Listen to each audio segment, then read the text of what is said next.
Hej, jeg hedder Mads Nielsen, og jeg er forsikringsrådgiver her i Nord Forsikring. I denne her video, der tager vi hul på husforsikringen. En husforsikring, det er jo der, hvor de rigtig dyre skader, de kan komme.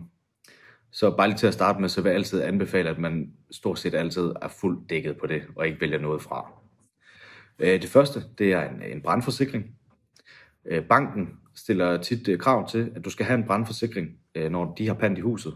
Men når du har betalt huset fuldt ud, eller fuldt af, så bestemmer du selv, men det var dumt, at ikke have en brandforsikring. Så er der stormskader, vand- og vejrskader. Så hvis der kommer nogle stormskader på huset, hvis tagstenene flyver af, hvis der bliver væltet et træ ned i huset og noget, så går storm- og vand- og vejrskader ind og dækker der. Og så når de her tagsten her, de flyver af, og hvis de rammer en forbipasserende, eller hvis du ikke har ruttet sne, de vandrer ud på fortovet, og der er nogen, der kommer til skade af de her ting, så det er der, hvor husejerensvaren går ind og dækker dig.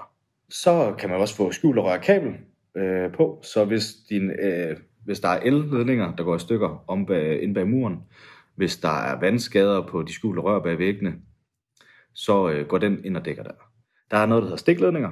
Stikledninger, det er de store hovedledninger, der går inden fra dit hus og ud til hovedledningen på vejen. Det er egentlig dit ansvar. Og så en skade, den kan lidt, hvis der vokser rødder ned i den, eller frostsprængninger, så kan sådan en skade nemt koste 300.000. Så det er der, hvor stikledninger den er rigtig vigtig også er på. Så er der insekt, svamp, og så rådskader. 2 dækninger, men man tager dem egentlig normalt samlet. Så hvis der går røde vinduerne, hvis du skulle være så uheldig at finde for eksempel murbiller ind i muren, så er det de 2 dækninger, som går ind og dækker dig der.